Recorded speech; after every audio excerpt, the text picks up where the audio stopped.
the Cybersecurity and Compliance Podcast with Craig Petronella. Learn about the most current IT security threats in ransomware, phishing, business email compromise, cybercrime tactics, cyber heist schemes, social engineering scams, as well as hints and tips from leading professionals to help you prevent hackers from penetrating your network and dropping ransomware or malware payloads. This podcast will arm you with the best info to defend your network against the latest cyber crimes. Don't forget to like and subscribe. And now, here's your host, Craig Petronella.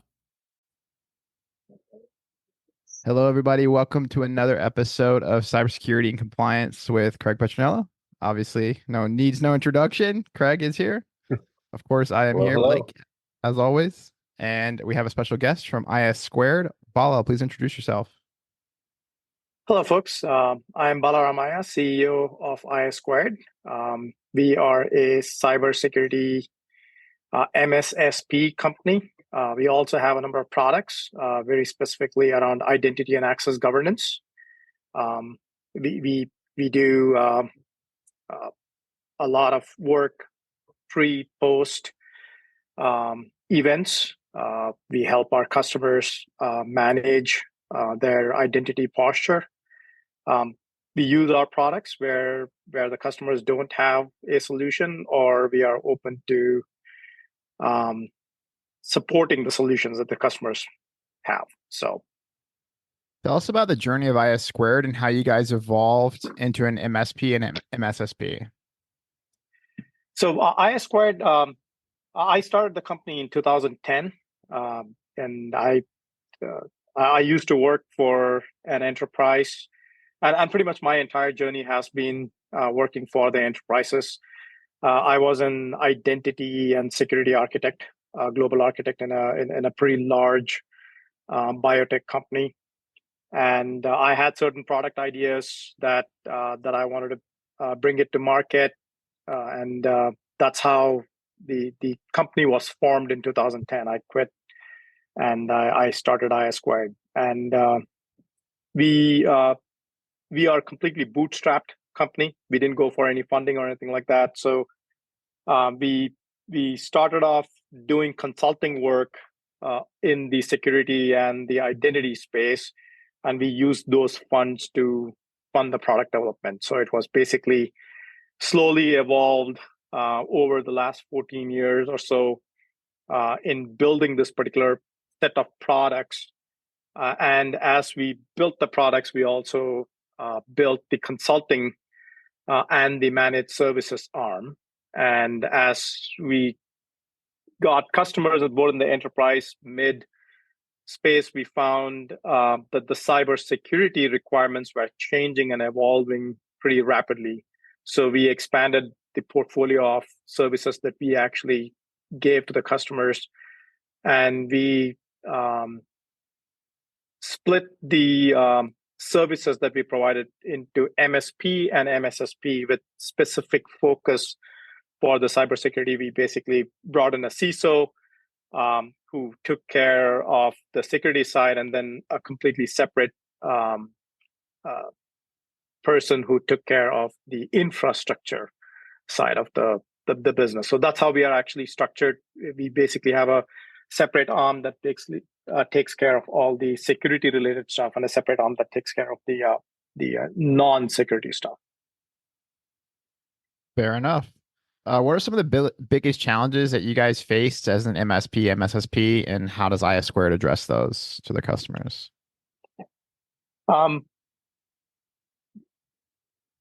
There are two aspects, I think, from a management of infrastructure and security are critical from a customer perspective. One, availability of talent, which is difficult in today's market, because the need for cybersecurity has grown so much that everybody wants the top talent, and everybody cannot get the top talent, and there is certain budget into which you have to actually play in. And then because of the requirements, the landscape with the number of vendors who are bringing products is constantly evolving.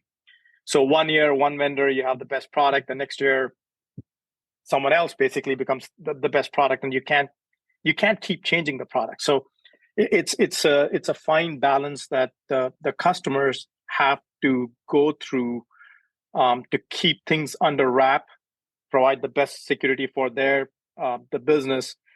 And what we have seen is the customers are starting to think towards, hey, how can I actually get the best bang for the buck?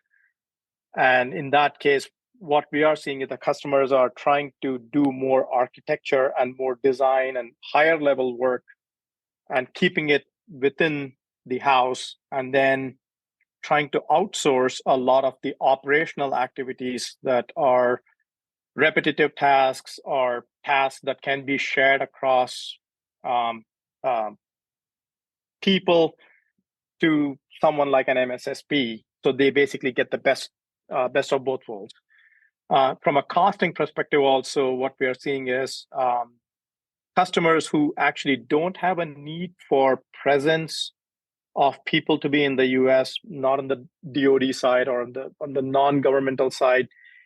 They are looking to run their 24/7 operations on a 24/7. Companies that can provide 24/7 follow the sun model to keep their costs down.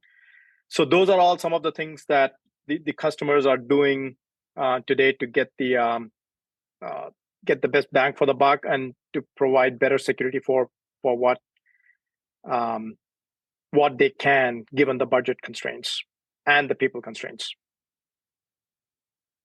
Yeah, they sound like Sure. pretty complicated challenges as always. So So how do you balance? Go ahead. No, go ahead. I was going to say, how do you balance the pressures of price versus giving them the right solution? Because obviously you can't always have the best or lowest price and offer the highest security. Yeah, so we from an MSSP perspective, the advantage that we get is one from a software and hardware side, sourcing. So when we are basically doing the MSP model for a number of customers, we buy licenses in volume and we basically get better discounts. So those discounts can be passed on to the customers. So we are able to basically reduce the cost if the customer has to go and buy it by themselves. That's one. Two, and one of the reasons why we are building our own products is because then we actually get the cost advantage because we own the product. So we basically, again, bring the cost there. From a people perspective, it's one half dozen other. The cost is pretty much the same whether you go with us or with someone else, because you are still going to source the people from the US. You're going to pay the same amount. So, but we also have offshore options, and from a US perspective, we also have an option of hiring people in Guam and some of those places where the costs are a little bit more competitive in terms of people who are US citizens. So we basically allow putting these three things into the equation to keep the costs for the customers down. Having said that, unfortunately, security is not all about reducing the cost. We have to be very careful that we don't bring wrong solution to the customer. So we don't cut corners in bringing wrong solution to the customer. So we are careful in not pitching the MSSP as just a cost proposition. It is about what we can actually provide as a value chain to the customer at the end of the day. yeah, we find that it's challenging to balance an offensive strategy versus a defensive strategy. So you obviously, as an MSSP, have to coach your customers that, hey, you need to be proactive here to do things to develop and grow your business. But then you still need to have some form of defense. You know, obviously a football team cannot win with an all offensive team or an all defensive team. And that is a huge challenge that we've noticed ourselves personally. You are absolutely right. And enterprise customers are a little different than the SMB, are a little different than the mid-sized customers. And when you traverse across the spectrum, the understanding of what the needs are drastically different. If I take an SMB customer, the difference between a backup and a DR, their thought process is different than explaining a backup and a DR to an enterprise, right? A lot of people think that if I take a backup, that's my DR strategy. Yeah. They expect, right? So, or some people think that if I have a DR, then I don't need backups. So you absolutely bring up a good point that it's always not offensive, it's also defensive strategy. We try to explain to the customers, hey, even if you have all the tools in the world, you could still get hacked, and most likely you will get hacked. How quickly can you recover when that hack happens? That's important. How quickly can you identify that you are in middle of an event is critical. So when you put a strategy to the customer, it's not just about the fact that how can we protect you. It's about the fact when the event happens, how quickly can you recover, and how can you actually reduce the blast radius is as important as not getting hacked itself. So those are all the things that we actually work with the customers when we are giving them a solution for cybersecurity. We noticed those are good points. Go ahead. Oh, I thought you were gonna say something. So yeah, we've noticed a lot of our listeners are kind of small to medium-sized businesses that are essentially trying to Play-Doh their own cybersecurity. So if you could literally reach directly out to small business owners and our listeners, right?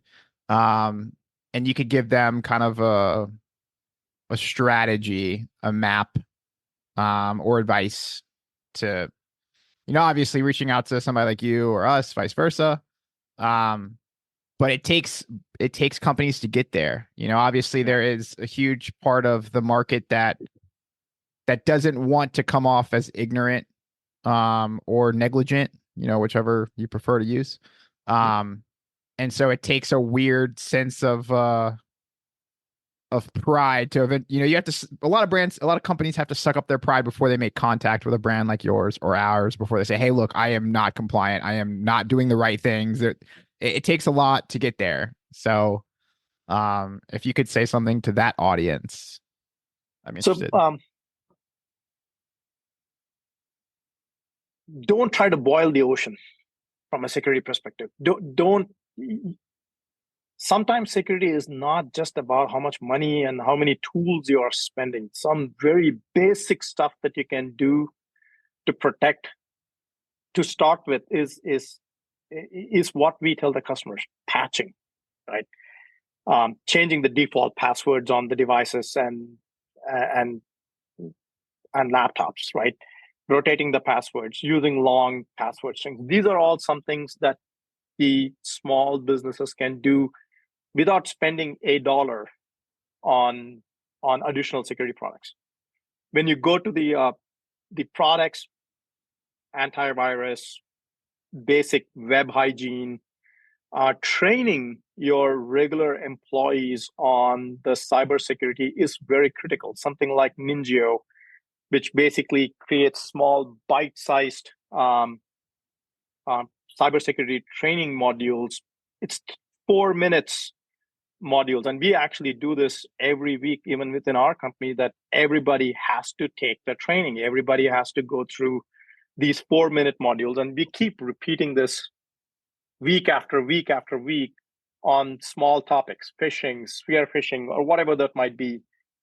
But at the end of the day, it basically starts recording into everybody's brain that, hey, before I click the email, should I really click this link? Is the email coming from the right person? These are some of the basic stuff, which is not that expensive to do, is where you actually start. You don't need to spend millions of dollars in building a big strategic infrastructure to protect your environment. So these basic stuff is where I would actually start for the small businesses. Don't share the passwords. Create individual accounts for people. Admin passwords. Put it in a vault. Right? You don't need to buy a big solution for the vault. Just take an open source key pass and store it there. Right. So these are all some of the things that everybody should be doing. Well said. Tell us about your Fabulix solution. So we started looking at Fabulix somewhere around 2011. And this is when everybody was trying to move to the cloud. We felt that cloud was a great solution for workloads that can be moved to a centralized location, but there are still going to be workloads that basically have to stay on-prem. And the examples that I can give you is manufacturing, utilities, oil and gas, construction. They need to have certain amounts of workloads that basically needs to be behind the firewall in a segregated environment, and you need to run this particular piece of infrastructure, and you needed the same cloud flexibility to run the infrastructure, but you wanted it behind the firewall, not connected to the external world. So that's where the Fabulix comes in. So we actually have built an HCI solution, which comes in multiple flavors. We actually have an edge, so where we actually go and deploy it in buildings, which can be shared with the tenants within the building.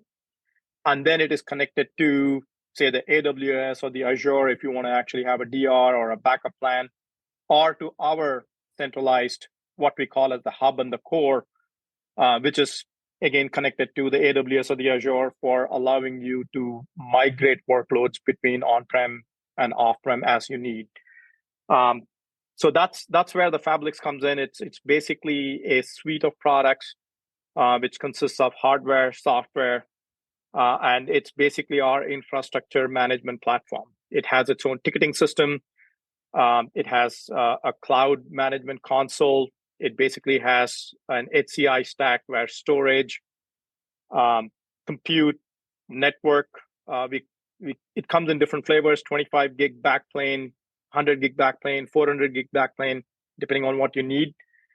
And we actually have our own carrier division, which basically brings the last mile connectivity into the box. So you basically ride an SD-WAN network on the backplane to connect your remote sites into your centralized hub. So that's Fabulix in a nutshell. Wow. Seems like you guys just literally just capitalized on the huge need that was out there. And we kind of brought it all together. Yep. That's pretty much what we are trying to do. And we are actually getting very good response from customers now that the customers are trying to segregate their manufacturing plants because of some cyber events that happened a few years ago with some companies, a lot of companies in the IoT space. It's basically bringing back the need for some secure compute environment behind the firewall, which is not connected to the web. I'm curious for you to talk a little bit about your external identities and like government, like your EIAG platform, which is, I'm going to speak to a lot of our audience here. So a lot of focus over the last couple of decades was actually given to the internal employee contractor type identities. How do you manage the life cycle? How do you basically get them into the system, give them access, whether it is birthright access or eliminating them when their attributes changed, like when they move from one department to the other? How do we basically give them new access to new applications or remove access? But there was a gap where you still had a lot of vendors, suppliers, distributors who would come into your environment or applications using potentially their accounts. So if I am a vendor who wants to work in a large company, the large company would have to actually consider me and create an account for me on their internal network and treat me like an employee for all practical purposes. And HR in that company didn't want to deal with my account because I was not paid by a W-2 or a 1099. So there was a need for these types of accounts that need to be managed. And we started seeing that the customers were struggling with how do we handle these accounts. There were custom solutions that were being built. Federations made it easier for these applications to be plugged in, but then once you were federated, these identities, when they went out of scope in their company, did not go out of scope in the other side, because the other side never knew that these people no longer work in their source company. So there was a lot of gaps in the GRC space. So that's where the EIAG comes in. The EIAG basically provides a framework for the customers to be able to onboard, manage, recertify, and offboard people who are not part of your organization, who do not come in directly using a W-2 or a 1099, but they are more of a B2B type of relationships, who are controlled by contracts, managed by the business directly, not by the IT, not by the HR.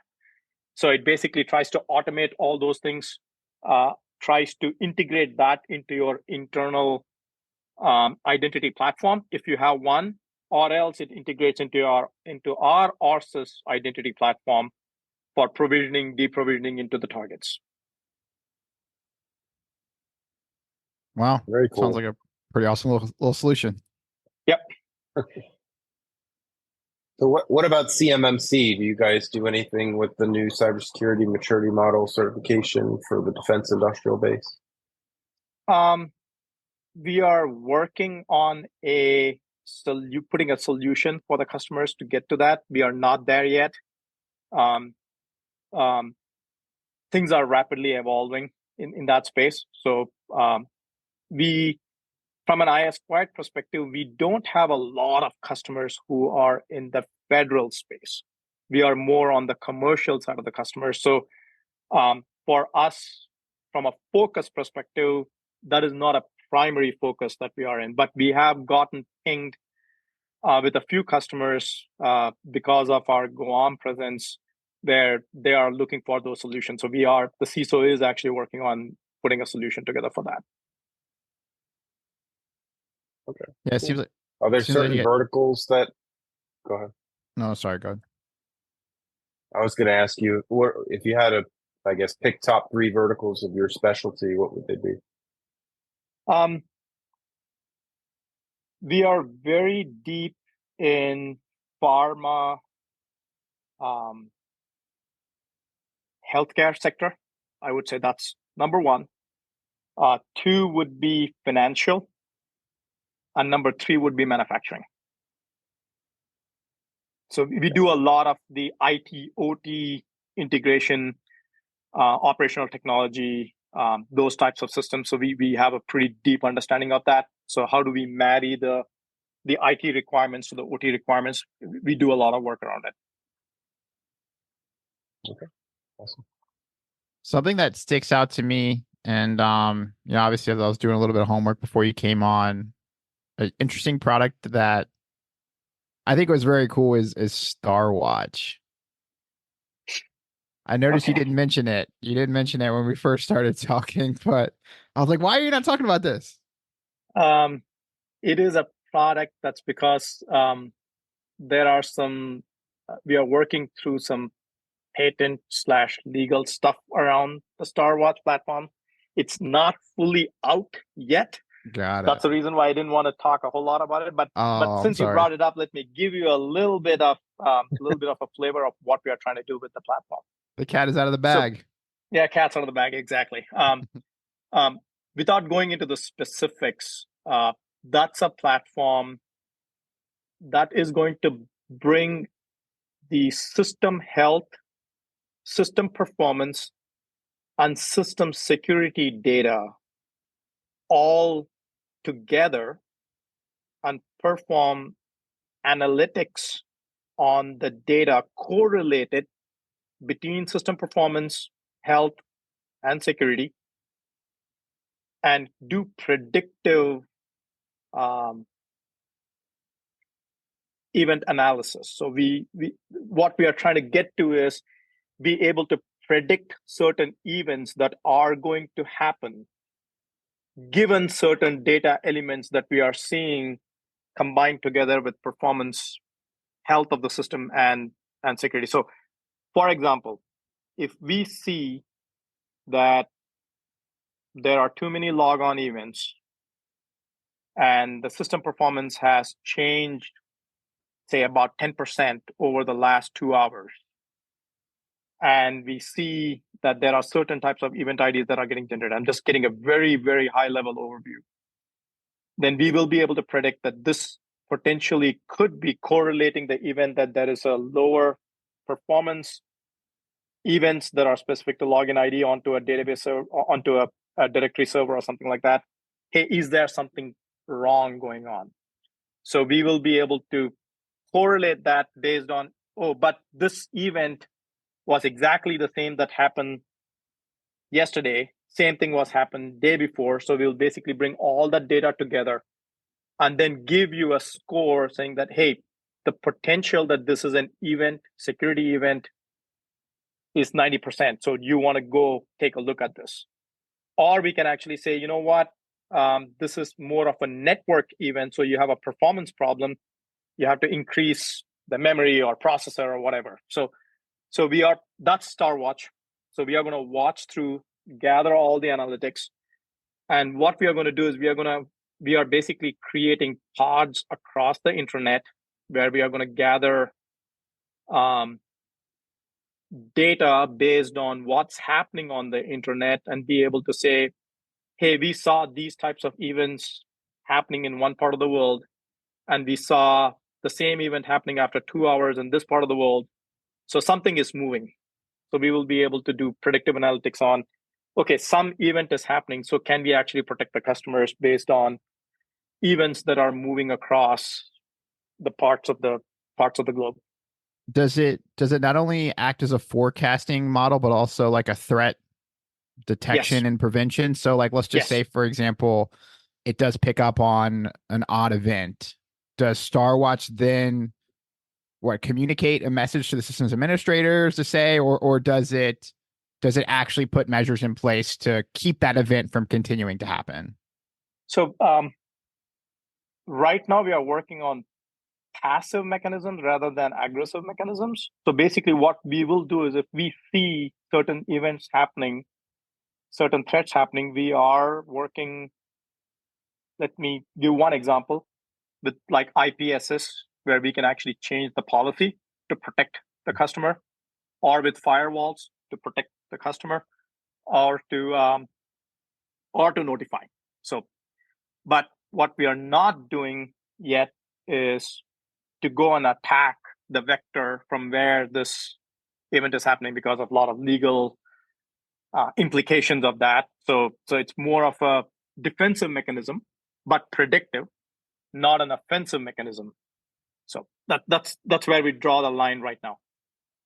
So I guess what's different about your vision of this solution? Because I've seen solutions that exist like that today. So what's different from your perspective? So the goal of this would be to actually have central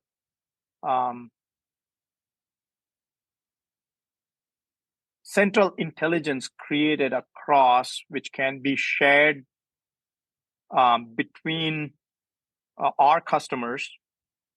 There are things that are already there that we are leveraging, like thread databases and stuff like that. And the idea would be to reduce the number of events that actually happen before it actually happens. That's our goal. That's where we want to be. We want to be more of a predictive company than a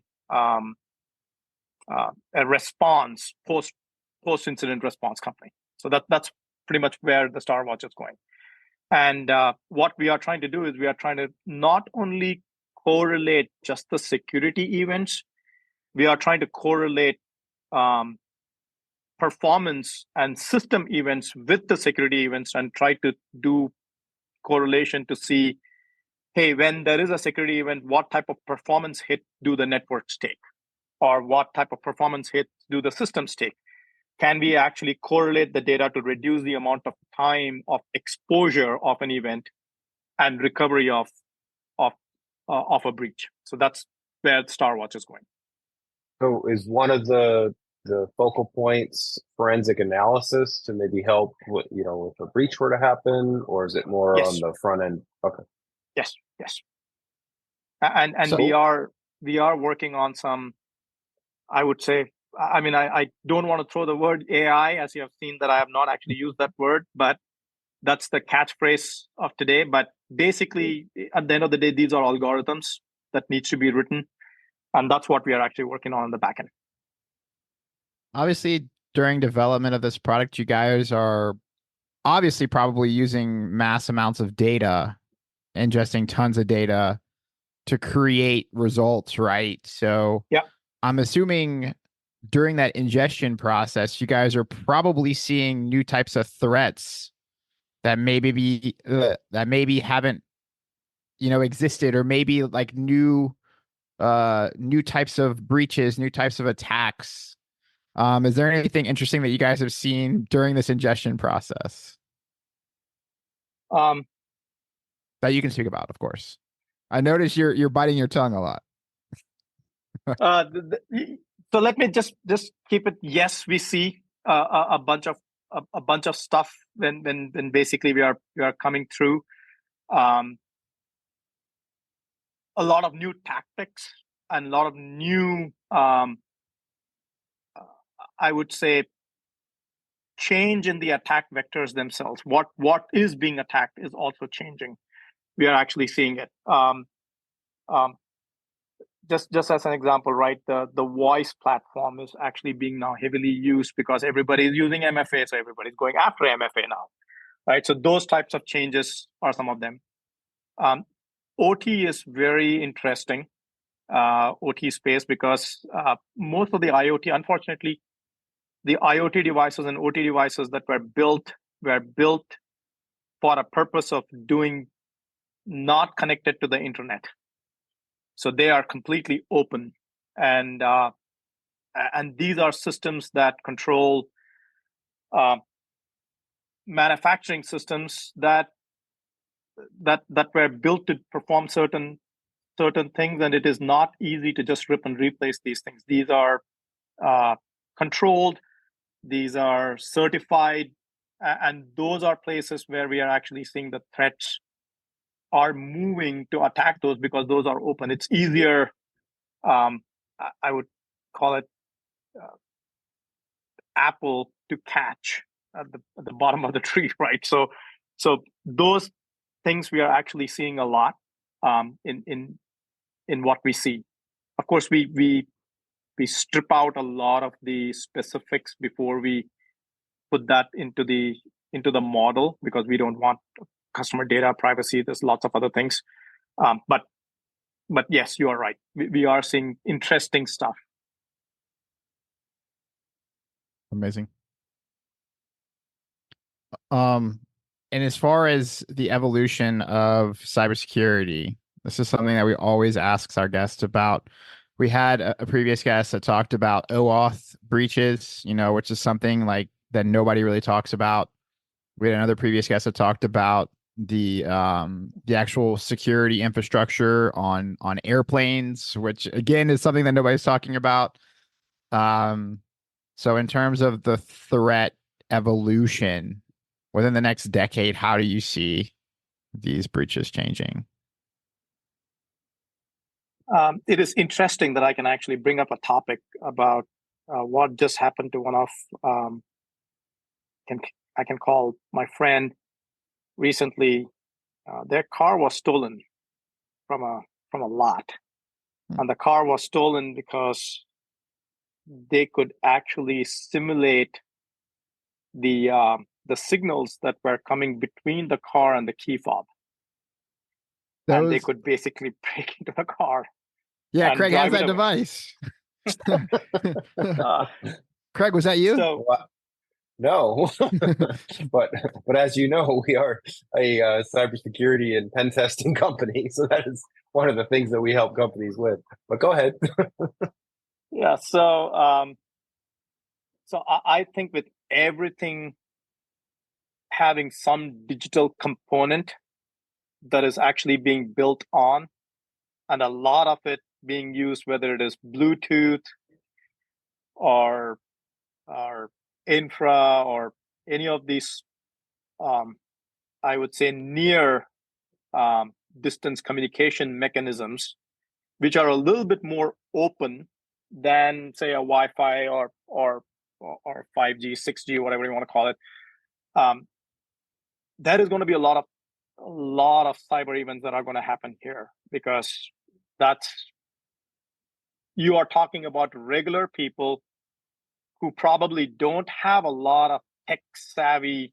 It's day-to-day users, right? And it's easier to con that system than potentially you and me. Now, I'm not saying that I'm never going to get conned. Probably there is going to be. It also depends on human emotions, what state of mind you are in. Lots of things that goes in when someone is basically getting hacked. But this type of events are actually going to become a lot more prevalent in the next couple of decades. My worry is self-driving cars or self-driving modes of transport. What happens if a bad actor takes over? Do we really need anything else to cause havoc? So you saw the Netflix show. Me and Craig were talking about it. The Netflix movie or whatever with Sandra Bullock, where the self-driving Tesla. You see that? And they hacked the. You saw that? Yes, I did not see that movie, but I have seen some horror trailers of that, because I was involved in 2010. I think 10, yeah, somewhere around 2010, when we were actually trying to integrate an application using Bluetooth to communicate with the car and to be able to bring things on the dashboard. That was my first work with integrating phones with the cars. So that time we were like, hey, how do we secure this communication? Should we build a PKI, certificate-based, private keys? We went through a lot of things, but then there was also ease of use you cannot make it so tech heavy that the end users cannot use it. So there's like a lot of give and take that you actually have to work through. But yes, that scares me. Something that scares me is obviously, like, I remember, TVs, for example, used to be like crazy expensive. Like, you used to be able to get like the nicest TV for like $3,000, $4,000. And you're like, cool, I got a TV. But now those same TVs, like 6 or 7 years ago, 8 years ago, are now like 300, 400, right? Yeah. And so you see the cost to produce technology is going down. So, and relatable to our industry, that technology savings, right? If whatever we're going to call it, the value is, as the technology is evolving, it makes access to hackers, like access to equipment, access to technology, more obtainable. Like 20 years ago, like nobody'd be able to get into a car, but the flipper, you could buy it on. Yeah. I probably shouldn't have said it out loud, but people can buy that on Amazon, right? And it's $150, or I think it's even cheaper than that now, 120. So this technology is getting cheaper and becoming more accessible, and then that's what scares me. So the other thing that I can actually think of right now is I know that quantum computing is still in its very infancy stages, but it is not a myth anymore.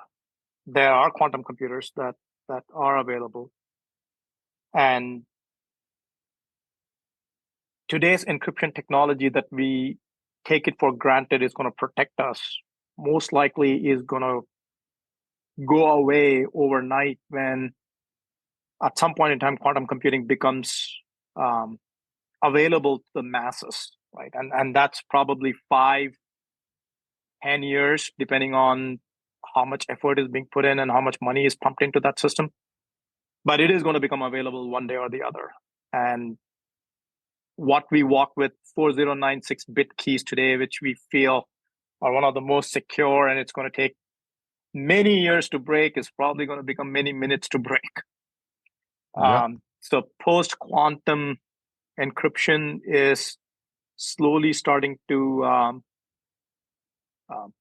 get a feet to stand on, and I think that's going to be one of the most critical things that at least the financial industry and the industry which has a lot of intellectual property to protect is going to spend time and money on. That they are not sure if I can use the word stand naked on the street on the day when it happens. I think that's another thing that scares me, because when that day comes, and if you are not ready, it's going to be a problem. Yeah, I would agree with that too. It's mind-boggling to me that banks still think that 128-bit encryption is strong. And it's also mind-boggling and unsettling that why can't we just keep increasing that strength? Because it's trivial to do, typically in situations to extend the bit length. I mean, if the like you said earlier, the average user is really oblivious to the rabbit holes that we go down. But we put, or at least people put a lot of trust in these vendors that they kind of take that headache away, right? But I think that there needs to be more pressure on the vendors to take security more seriously and hire companies like us to do the testing on their products. One of the big fears that I have is satellite security and blockchain security. And, you brought up quantum computers, that obviously is a big issue. So there's all these big issues, but it does boil down to the people that are making these products and offering these things to market. Like the guy, what was the guy's name? Sagi. Oh yeah, that we had Sagi. on. I mean, I'm scared to fly right now based on what he said. I mean, it's like so, but like the everyday user doesn't see the stuff that we see, and they're not exposed to it like we are. So, it's kind of like out of sight, out of mind, I guess. But yeah. Anyway, I guess my point is that I feel like there should be constant elevation of security, not just like, oh well, we'll just keep 128 bits. We're a bank, we're secure, we've been this way for 3 decades or whatever, almost 3 decades now. I think banks are some of the worst that we've dealt with, because they have so much oversight, right? They're handling everybody's money, right? Mostly everybody's money. Well, look at what happened with the bank that hired us to do that huge test.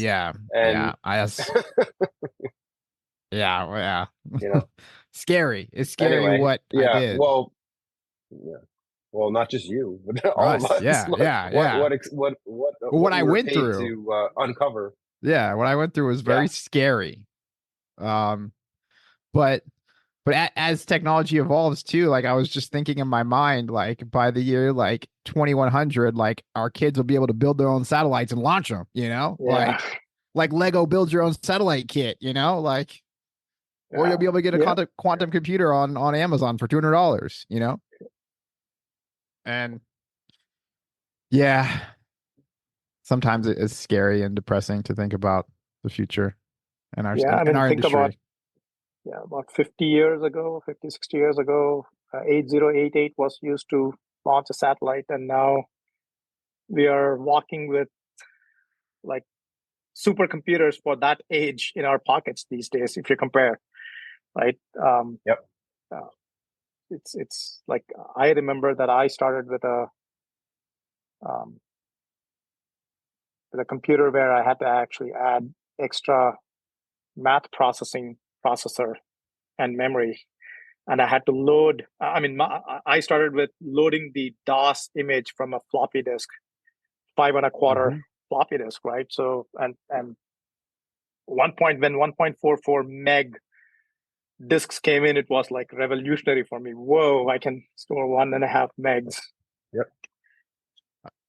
I remember my dad used to have this real estate company, and this was right when floppies evolved. But the period before floppies, it goes to show you how old I am. But there was like a big little like vinyl disc, and it was like really flimsy, and it was like the size of a record, that would slide into the side of the computer. And that was yep. All Absolutely, have we changed. Yeah, I grew up on the 8086, 8088, the quote unquote first portable laptop computer that was about 100 pounds, and it was green screen and 2 5.25-inch drives on it. Yeah. Yeah, I don't think All we right, have well, much this has more been for yeah. Yeah, I was just gonna say we should probably wrap up. Was there anything that you feel like we didn't touch on that you'd like to pass to our audience? No, just from a cybersecurity point of view, I would just say this: first, do the basics before you start trying to spend money. It's a lot of times common sense items that we actually do and tend to forget could protect you pretty well. Before you don't need a lot of budget. I'm not saying you don't need budget, but start with the basics. Don't start with I want the flashy tools. Tools will come and go. We like to say, and also, sorry, just want to interject one thing off of what he just said. I think a lot of people make things more complex than they need it to be too. I mean, back in the day, admin system administrators, it would be horrifying to allow the user local administrative rights, right? And I feel like that kind of got real slack.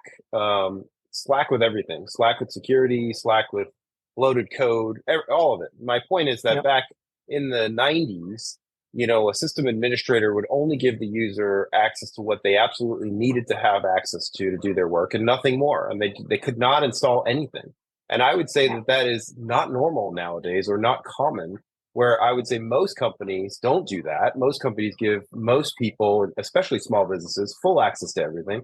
And it creates a nightmare for security. And I think it just all boils down to what I've said for many, many years now. It's a layered approach, multiple layers, not a single system or hardware or whatever to buy. You have to do a layered approach. You have to train your people and blend the people, process, and technology together. And if you have a weak point, like we found with the bank, it was a people issue. They had plenty of money, they had plenty of budget, they had good equipment, but they didn't have the right people watching it and configuring it properly. So they had gaps and exposures. And if you don't do the third-party testing on your systems across all of the above, people, process, technology, and the layers, you're going to have gaps that you're not going to realize, and you're going to have exposure.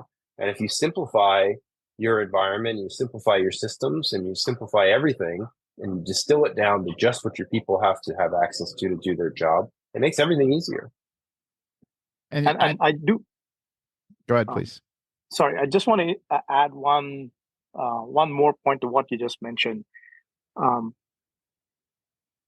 Ever since people started moving to cloud, especially on the small business side, mid-size, the idea behind the cloud was to make it easy, simple, right? What has happened is it has made it simple, absolutely. What it has also done is anybody with a credit card, a company credit card, can actually go and buy stuff off the cloud. And it has created a lot of shadow IT, which IT doesn't know. Something that you don't know, you cannot protect. That's one problem. Number two is people think that anything on the cloud is secure by default. Hey, it is in the cloud, it's secure. No, it's not. It's not. It is secure from an infrastructure perspective, from a cloud provider perspective. They have security measures, but if you are bringing a server up in the cloud, you still need to follow your security best practices to secure that server. If you put an RDP port on the server, open it to the internet and not put a firewall in front, it is going to get hacked. It's not a if, it will. So those are some of the things that the small businesses think, and it's not that they don't want to do it. It's just that they feel that it's just the hype that something was created, that everything is secure by default is not true. Yeah, I think that's absolutely true. I think people think that, oh, well, I'm with Microsoft or I'm with Amazon and I'm secure, but they don't realize that they still need to have the same talent and expertise to properly configure that environment. And one could argue that even they might need even more talent and expertise because they have more controls, more dials, more settings. And we've been hired to do forensics and investigations for business email compromise and different kinds of cases like that. And they were using Office 365, and they absolutely did not properly secure it. And the point here is that you have all of these things at your fingertips, and to your point, Bala, could be other people's fingertips that you may not be aware of that are making these changes, and you're not aware of it, or your team's not aware of it, and now you have exposure and you have gaps. So it's just, in my opinion, super important to have an outsider, third-party, trusted vendor do testing regularly to show you and show the C-suite, hey, look, yeah, you guys are doing a great job here, but you might need to have some improvement here in other places. I think, this is a vast oversimplification, but there's 3 questions you need to ask yourself from a cybersecurity and forensics perspective. What data are you collecting? How is that data being transmitted? And where is that data being stored? And if you can look at those 3 things from a magnification lens, or if you could blow up how that all that works. And if you can't do it, of course, you can reach out to any of us. But if you can answer those 3 questions, then you are going to be making steps to securing your business. It's secure. Yep. All right, guys. I think we're wrapping up here. Reached our time cap here. So thank you so much for the opportunity. It was good talking to both of you. Yeah. Thank you so much. We will we'll see you on the next one, I'm sure. Sure. Thanks for listening to the Cybersecurity and Compliance Podcast with Craig Petronella. For other episodes and more information, visit petronellatech.com. Also visit our other websites, compliancearmor.com and blockchainsecurity.com. Don't forget to like and subscribe. Thanks for listening, and stay secure.